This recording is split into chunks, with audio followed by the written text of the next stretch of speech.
அப்படி எங்க ரிஜுமுகா வருணனும் 12 வருட காலமாக இறைவனை எண்ணி இருந்து தௌமானது புரிந்து வந்தார். இப்படி ரிஜுமுகா வருண தபசுன்னா அப்படி இருக்க தமிழ் தபசு.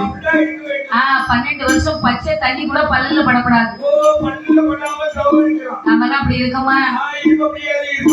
ஊர்ல பெறப்பட்டு இந்த ஊருக்கு வீட்டுக்கு வர்றதுக்கு முன்னா 3 கடையில டீ குடிக்காங்க ஐயா. 3 கடையில டீ குடிச்சாக்கா எத்தனை கிலோமீட்டர்? 50 கிலோமீட்டரா? 50 கிலோமீட்டருக்கு வரணும்னா 3 கடையில டீ குடிச்சாதான் வர முடியும். அப்பதான் வந்து சேர முடியும்.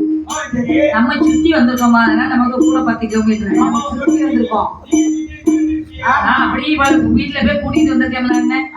மலையில கொலைய பிடிச்சிட்டே நீங்க வந்துருந்தா என்ன செய்ய போய் கூட்டிட்டு வந்திருக்கேன். அதான் 60 கிலோமீட்டர். எப்ப இவ்வளவு தூரம் வர்றதுக்கு முறை 3 டீ 3 வடை ஏதாவது சாப்பிட்டா தான் வர முடியும். ஆமா, நிப்பாட்டி சாப்பிட்டு. அப்படியா? நீ அதுக்குதான் எந்த பிளாஸ்டர் வாங்கிட்டு வந்திருக்கணும். நீ பிளாஸ்டர் வாங்கிட்டு வந்தேன்னு போட்டு பைக் வச்சுட்டு வந்தா வியாழன் போது பிரேக்கை பிடிச்சிக்கிட்டே குடிச்சிட்டு வந்துருக்கணும். இனிமே வரும்போது அதை செய்யும். எங்க கூட வண்டியில வந்தேன்னா காப்பி வேணும்னா பிளாஸ்டிக்ல போட்டுட்டு வந்துரு. இங்க நல்லா இருக்காது, அந்த ஊர்ல போய் காப்பியே குடிப்போம். அங்கே அழகான அந்த ரிஜுமுகாவன 12 வருஷம் உண்ணாம உறங்காம உடைவரையினி தவம் இருந்தாரு. பெரியம்மா அவங்க தவம் இருக்காவ. நேரா இப்பதான் கண்ணை முடிச்சுட்டாவ பாத்துக்க. கண்ணை மூடிட்டு கவுந்துட்டே இருக்காவ பாத்துக்க. கோயில வந்து பகவான் நினைச்சு அப்படி தவம் இருக்காவ பாத்துக்கோ. இன்னை விட நாளைக்கு பாருங்க நிறைய ஆளுங்க கண்ணை மூடிட்டு இருப்பாங்க. ஆமா, இன்னை விட நாளைக்கு நிறைய ஆளுங்களுக்கு தவம் பயங்கரமா இருக்கும் பாத்துக்க. நீ படிக்கிறவங்களுக்கு காத்துக்க போனவனே கண்ணு எப்படி மூடும் தெரியுமா? நீ இருந்து பாரு, 2 மணிக்கு வர பாரு எத்தனை பேருக்கு கண்ணு எப்படி சொக்குது. அப்பதான் தவணியில முக்தி ஆகும் பாத்துக்க. ஆமா, ஆண்டவனான பகவானை எண்ணி அப்படி அதிக தவமானது இருந்து வரக்கூடிய காலத்தில் எங்கள் ஆதிவெள்ளி கைலாச மலையிலே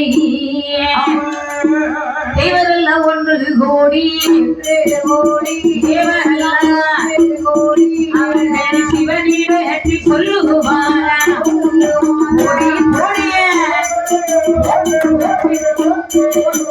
தேவரெல்லாம் 1 கோடி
கொண்டு ஒரு நாளைக்கு ஒருத்தர் இறக்குனா அது நாளைக்கு 9 பேர் இறக்குறாங்க. இப்படி சாவு தாழ்வு என்பது எங்களுடைய வாழ்க்கையில வேண்டாம். ஆமா, தேவர்கள் இந்த உலகத்துல நாங்கெல்லாம் சாகாம இருக்கணும். இறக்காம இருக்கணுமா? எல்லாத்துக்கும் ஒரு ஆசைதான் சாகாம இருக்கணும்னு சொல்லி. பிறந்தாச்சுலாமா? இந்த பிறந்த உலகத்துல சாகாம இருக்கா மருந்து இருக்காமா? அதை சாப்பிட்டா சாத்தான வராதோ? அப்ப வாங்கித்தான் டெஸ்ட் பண்ணி வைப்போம். முதல்ல ஒண்ணு வச்சு பார்ப்போம். என்ன வச்சா அம்மா பாட்டு வந்துட்டேன். ஒண்ணுதான் வச்சுதான் பார்க்க முடியும். ஏன்னா சாக்காம இல்லாமதுக்கு மருந்து கேட்கிறாங்க. ஆமா தலைவலி வந்தா போக மாத்துறதுக்கு மருந்து இருக்கு. சரி காய்ச்சல் வந்தா போடுறதுக்கு மாத்திரை இருக்கு, மருந்து இருக்கு, ஊசி இருக்கு. இருக்கு அந்த ஓட்டம் வயிற்றுல ஆமா அது வந்தா கூட ஏதாவது மாத்திரை மருந்து ஊசி இருக்கு. உங்களுக்கு வியாதி எதுனா பேதி இந்த சாவு வந்தாக்கி போகாம இருக்க ஒரு மருந்து இல்லையா? உலகமே தாங்காதம்மா. எவ்வளவோ மருந்தை கண்டுபிடிச்சிருக்கீங்க, இந்த மருந்தை கண்டுபிடிக்க முடியலையே ஐயா. ஆமா எத்தனை லட்சம் செலவழிச்சு எம்பிபிஎஸ் படிக்க வைக்கிறோம். இதை கண்டுபிடிக்க மருந்து இல்லை. பார்த்துக்கோ, நானும் அப்புறம் வண்டிதான் சொன்னேன். அதான் கேட்டேன். அம்மா சாகாம இருக்கணும்னு அமரர்கள் கேட்டாங்களாம்.